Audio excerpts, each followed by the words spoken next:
We've got a looming MLB trade deadline. Deals, deals, and more deals. Are there any new contenders after today? And we've got another gold for Simone Biles. And we've got a QB competition in Pittsburgh. Also, Martenzi's here, 2 Bills.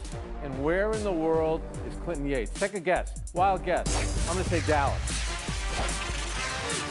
A hug city. It's windy here. That's what they call her. He's not in L.A. I'm going to go HO. All right, so we got Clinton in Chicago. Now I know where he is. Meanwhile, MLB trade deadline a few hours away. Already a lot of action. Jorge Soler, a Braves World Series hero, back to Atlanta. The Astros added Yusei Kikuchi to their starting rotation. The Guardians added Lane Thomas. Bill Plaschke, your Dodgers, added Michael Kopech and Tommy Edman. Earlier this week, the Yankees added Jazz Chisholm, who hit 2 home runs last night, and the Mariners acquired Randy Arozarena, who homered last night. So, Clinton, your boots on the ground in Chicago. Who's done the best for themselves so far, an hour before the trade deadline?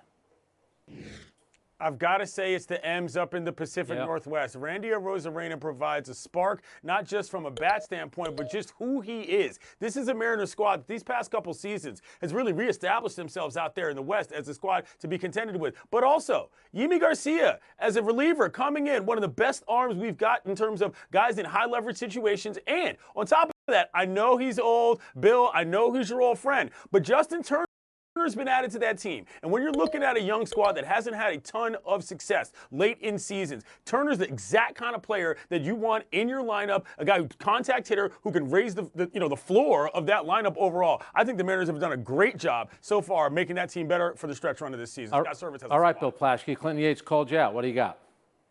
Well, Justin Turner is great for the Mariners. Yeah. He's a great guy. He's great in the clubhouse. But from the Dodger perspective, I look at the Phillies as making the best move. They got Carlos Estevez from the Angels. They added a great reliever to a bullpen that already has 2 all-star relievers. And that's what when bullpens win. Bullpens aren't sexy. Bullpens aren't don't go viral. But bullpens win in October. And the Phillies have a heck of a bullpen, and it scares the heck out of the Dodgers. The Phillies have only gotten better. Estevez, great move for the Phillies. You're right. It's never about starting pitching anymore. It seems to always be about middle relief. All right, Bill Barnwell, what do you got? About relievers, the Dodgers added a significant reliever in Michael Kopech from the White Sox, a guy who hits an average of 99 with his fastball, strikes out more than 12 batters per 9 innings for a Dodgers team that has a below-average strikeouts per 9 rate so far. I know he walks a bunch, but the Dodgers think they can get more out of him with his pitch selection, maybe change some of that. And then you had Tommy Edman, a player who was a 6-win player last year, a Gold Glover in the infield. The Dodgers have had so many injuries, so many changes over there. Now he can play third if Max Muncy can't come back. He can play short while Mookie Betts is out. He gives them so many other options to work with in the infield, and he can start if necessary in the postseason. So I know it's not the starter the Dodgers wanted, but I think they made some meaningful additions to some key places they needed help. All right, Bill Plaschke, leave Bill Barnwell alone while he's talking. Martenzi, what do you got? I agree with Bill Barnwell. There you go. Tommy Edman for the Dodgers. He adds the versatility in the defense for them. I like Jazz Chisholm for the Yankees. He adds another bat for them. I like the Braves getting the band back together with Soler. But I'm looking at my hometown Milwaukee Brewers. I need more from them. They're lacking in starting pitching. They got Montez the other day, but that 5.01 ERA, that's not going to help them. I'm looking at the Tigers' Jack Flaherty. He has 130 strikeouts. He has one of the best whiff rates in all of the American League. And for a team that's 7 games up in the NL Central, and the Dodgers, they're injury away from taking over them, I think they need to get that starting pitcher under control. All right, Clinton, with the expanded playoffs, some teams think they can make it. Other teams are saying we're going to bail out. Is that why there are so many deals at this time of year? Yeah, I do think teams like the Snakes making it to the World Series is a reason why squads that are a little farther away than you might assume are looking at their cards and saying, we can play this further down the line. But I don't mean to turn this into a tag team match here. But, Bill, come on. The Dodgers added a guy on the infield who's injured to replace 2 other injured guys. And then they add a pitcher who has mad velo but can't hit the zone. They could have had Fetty. They could have had Pham. I do not know what the Dodgers are doing right now, Bill. Please explain this to me, how this makes sense. Yeah, Bill, explain. No, I agree. I agree with you. I agree that wasn't a great trade. They got Tommy Edman, who's been hurt all year. They got a pitcher who walks people. that trade did nothing for me. Bill, do you want to make any? Dodgers need to do You more. want to make any predictions? Is it over? It is No, it's not over yet. There's still an hour to There's go in the gonna be a deadline. better Absolutely reliever. right. It's not over yet. All right, you heard the horn. So now we go on to the Olympics. A day after the U.S. men's gymnastics team rallied for a bronze medal, the U.S. women went wire to wire for gold. How about that? Simone Biles nailed all 4 events. A very different result from the last Olympics when she battled the twisties, you'll remember that, and took herself out of the competition. That team finished with the silver. Today's gold for Biles gives her the most medals of any U.S. gymnast ever, as in ever. Martenzi, what did today mean for Simone Biles and her teammates? It means that this team has by far the best mental fortitude in all of the world. Each of them, Jordan Chiles, Suni Lee, and obviously Simone Biles, came back from any amount of adversity that you can think of, both in the events today and in the past year. Simone Biles obviously had the twisties, had to bow out of the Tokyo Olympics, came back obviously getting gold. Now, Suni Lee, her feet touched the ground in the uneven bars, still came back and had the highest score on her team. And then Jordan Chiles almost fell off the beam, recovered, had a flawless routine. Again, nothing shakes these women, and it shows why, barring, other than what happened a couple years ago in Tokyo, all these gold medals, they're the best in the world. That's all I can say, Frank. They're just the best in the world. Bill Barnwell? Yeah, I was thinking about Jordan Chiles and how impressive it was that she was able to come back and win a gold medal after the disappointment of the individual qualifiers, where she finished 4th but was not able to advance because her 2 teammates are one of the 2 people, or 2 or 3 people better than her in a competition where only the top 2 people from each nation advance. That takes a lot. That takes a lot out of you. It takes your head out of the event. And so I think seeing her struggle early on the balance beam, recover, and then do a great floor routine really impressed me. So happy for these women to win a gold. Bill Plaschke, you would be able to write a great column off of what Simone Biles did, considering what happened in Tokyo and where she is today with this team. Yeah, it's a great story, and again, it's a great team, but this is all about Simone Biles. They didn't win in Tokyo because she wasn't there. They won today because she was there. She had, did you see her ankle in the qualifying? She was limping. Yeah. She was limping around the mat, and then she got on the mat and she flew. How did she do that? Yeah. How did she play with such pain? She's amazing. She's on her way to becoming one of the greatest American athletes of any sport, of any gender. She's incredible. I can't say enough about her. She won today. I walked in today with a little bit of a limp, so give me a little credit too, Bill. All right, Clinton Yates, what about Simone Biles and the U.S. women's gymnastics team? Simone Biles is obviously stellar and leads this squad, but I don't want to get too existential here, but I think there's something about this run that makes me feel a little bit more complete about what USA women's gymnastics is in general. These last 10 years have been, it's not just name your controversy, they've been abjectly terrifying in terms of bringing to reality some of the things that a lot of these women have dealt with, and I just feel like a decent person actually watching this team. The gold is great, the wins are fine, but when the young women, Suni Lee, who's dealt with stalkers and disease, and never mind all of the mental health stuff that Simone Biles had to deal with when she stepped away, including former teammates insulting them in public. I actually feel good about what the product is as a program. And if that turns into medals, that's one thing. But frankly, as an American, I'm glad to see that this has been restored to some level of decency, which was not the case for a long time. It's also great that these events are on so early because the game's over in France. We get to actually watch them at a reasonable hour. Really amazing what they did today. All right, now to Roland Garros, where Coco Gauff lost her singles match today against Croatian Dana Vekic in controversial style. Gauff watched Vekic return her serve to the baseline, where the line judge called the ball out, which Coco says halted her swing. But the chair umpire ruled the ball was in and gave the point to Vekic. Then Coco Gauff argued the call left her, that she was upset with the call and it left her in tears. All right, Bill Plaschke, was Coco Gauff shortchanged by the call? Yeah, she was definitely shortchanged. But you know what? I'm glad to see her emotion. I'm glad to see tennis at the Olympics is like a vacation for these players. They get no attention. Nobody watches them. It's not a big deal. But then she shows emotion. She shows it matters. She cries. I was glad to see her really get into it. I was glad to see her feel for it. But yes, the call cost her. But she was going to lose the match anyway. But the call, she got the call jobbed her. She got jobbed. Clinton?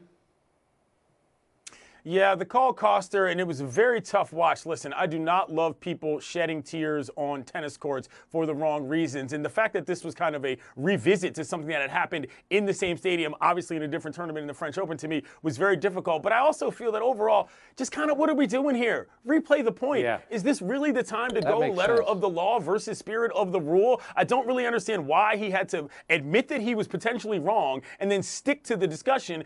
Obviously, when a player is crying in front of him, that just felt like a little too much considering what was going on. It felt personal, and that's why I understand why Coco took it that way. All right, Martenzi, she was one of the flag bearers along with LeBron James as she started to come up. She won a major last year.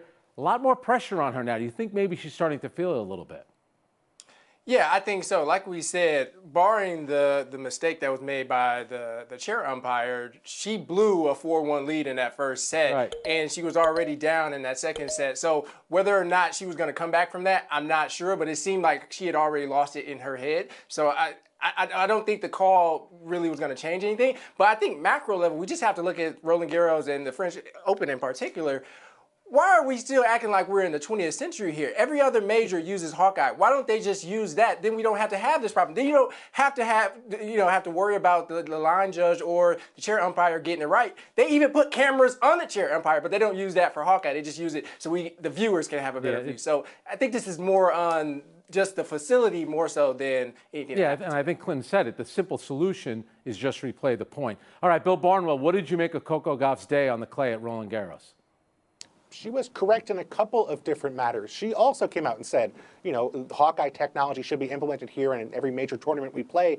And to Martenzi's point, she's absolutely correct. Martenzi's absolutely correct. She also said the point did not decide the game. I would have lost either way, or I was losing either way because of what happened in the first set. And that's the reality of the situation, is that I feel like this was not just frustration about, her having a call go against her on Roland Garros in the past, not just the frustration with this call, but being down, having the opportunity to basically serve for the set in the first set and then lose, come back and lose, and then in the second set, even after this call, she was up 40-love in the next round. Had 3 break points and lost them all, and did not win that set in the process. Lost the match. So to me, I think there's a combination of frustrating things happening here. I feel bad for her, but I don't think the call made the difference when it came to the match. Bill, I think you're right, though. It's good to see. Come on, we all know that the majors are the big deal for the tennis players, not necessarily the Olympics, and she got into it, which is pretty cool.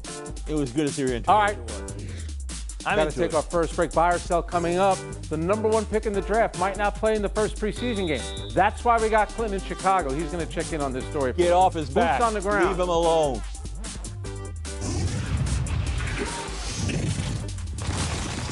Football is really back, folks. Bears-Texans Hall of Fame game Thursday. But we'll all have to wait to see the professional debut of Caleb Williams. He won't play for the Bears. Yesterday, Williams said he wanted to play and called the reps paramount. Clinton, we're giving you reps in Chicago. So what do you think of the Bears' decision here?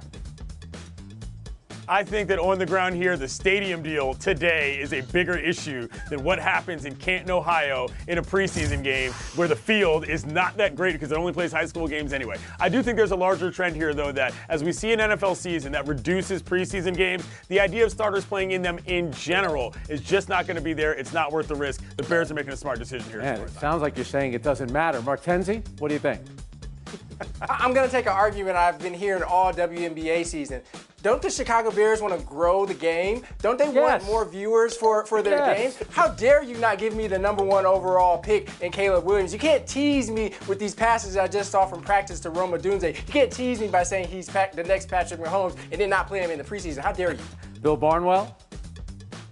I'm not concerned about Caleb Williams at the same time, but I am concerned that they're not giving these starting offensive lineman reps because we don't know who's going to be starting for them week 1. They have a center battle between with Ryan Bates taking the lead there. Nate Davis, their free agent right guard from a year ago, was bad last year, was injured off and on during camp. He's not going to play. Braxton Jones, their inexperienced left tackle, is not going to get reps. This is a line that needs to come together to protect Caleb Williams when he does play, when the games do matter. Everybody zigged, Bill zagged with the offensive line. How about that? Bill Plaschke, speak on behalf of the fans. People are going to pay tickets. Can we see Caleb Williams play 8 plays. How about that? Are we asking too much for 8 snaps? First off, I'm still stunned here. I get a Caleb Williams question, and I get Bill Barnwell dropping a center battle on me. I don't know what you're talking about. I have no idea what you're talking about, Barn. Zero idea what you're talking about.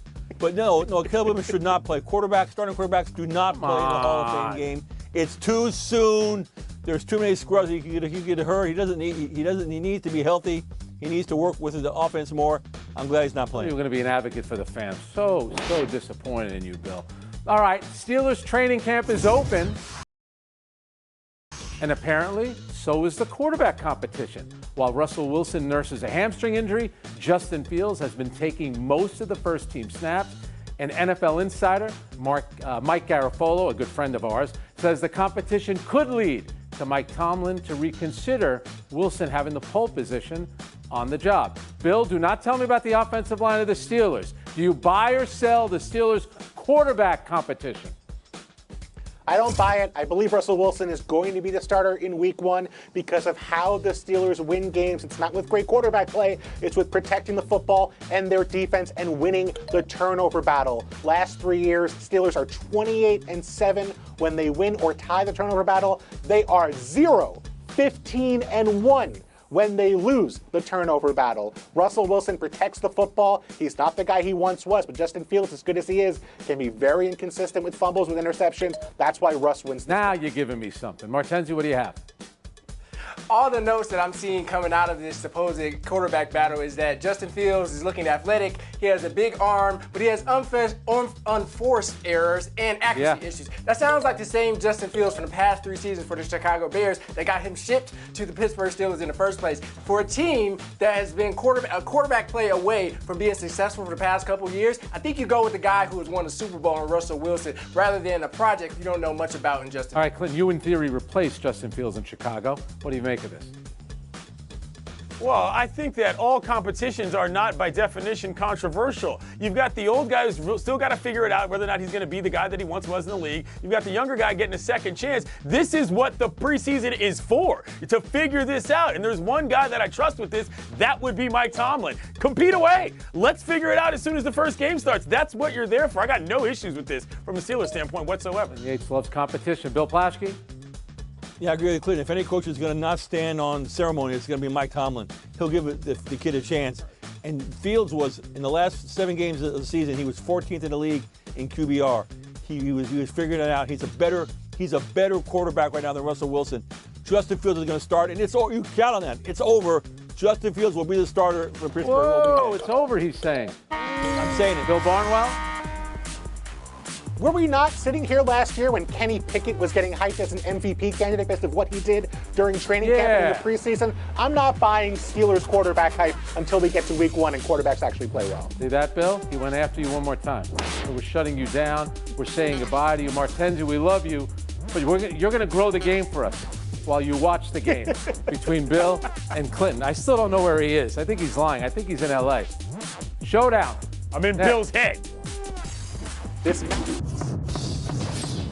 Clinton, Bill, welcome to Showdown. Yesterday, Orioles catcher James McCann, man, hit in the face with a pitch. Nasty. There was blood, lots of it, but there was no major injury, and McCann actually stayed in the game. Clinton, what word would you use to describe McCann's effort yesterday? I don't use this pejoratively, but I would say stubborn. If my catcher gets rocked in the grill like that, he's coming out of the game because I cannot have him potentially taking more blows and potentially getting concussed. Man, hardhead, literally. Catchers are the hockey players of Major League Baseball. No surprise he stayed in the game. He wasn't injured. To me, they should be celebrating this. There should be a bobblehead of him with the things up his nose and the swollen face. He should celebrate his injury. Clinton, you call yourself Mr. Baseball. He stayed in the game. Come on. Bill Barnwell. Ask Will Smith about that. You get the point. In L.A., Plaschke knows. You get another chance here. The White Sox, they're streaking. 15 losses in a row. Last night, thanks to Bobby Witt Jr.'s 8th inning grand slam, that extends their franchise record for consecutive losses. Bill, what are the White Sox to do about the mess that this season has become? There's only one way to solve this. Disco Demolition Night 2. Bring it back. It's the one thing that they can do to harken back to an even uglier part of the franchise's past. Clinton?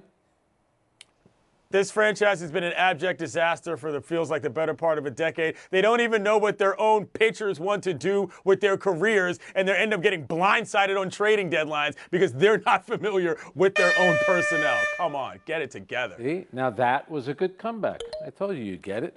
You get the point, all tied up. All right, let's do this. One last one, and this is remarkable. Look at this photo.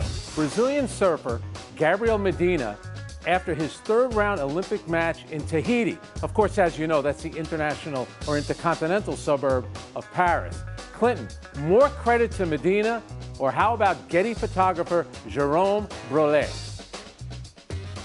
Jérôme Brulé, bien fait, mon ami. But I think it's got to be the photographer. He was on a boat nearby. He only took 4 shots and got that one. He said it was so good, he thought people was going to think it was AI, which is incredible in 2024.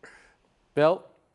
Medina has days like this all the time. He's a fantastic surfer. This is the single best day of this photographer's life when it comes to taking photos. He's going to talk about this for the next 50 years. It has to be the photographer. I would say put it in the Louvre, but they're in Tahiti. You know, Clinton, instead of being in Chicago, that's where you should be covering the Olympics, in Tahiti. Bill Barnwell, take the point. You get the win. There you go. This week, John Elway golfed with Josh Allen, and after a hole and a half, he said he was frustrated and told himself, man, I should have drafted Josh Allen when I had the chance. He reminds me of me. And everyone gets a quarterback eval wrong, but John Elway used a first-round pick on Paxton Lynch. He used a second-round pick on Brock Osweiler and another second-round pick on Drew Lock. He traded a fourth-round pick to get Joe Flacco. John Elway spent his entire career post-Peyton Manning and even pre-Peyton Manning going after quarterbacks who reminded him of him, and it did not go well for the Broncos franchise. This after-the-fact logic, no one knew Josh Allen was going to be Josh Allen, and that includes John Elway. If you want to know all the offensive linemen that the Broncos have had under Elway, we're going to give you Bill's number. He'll give him crazy. 617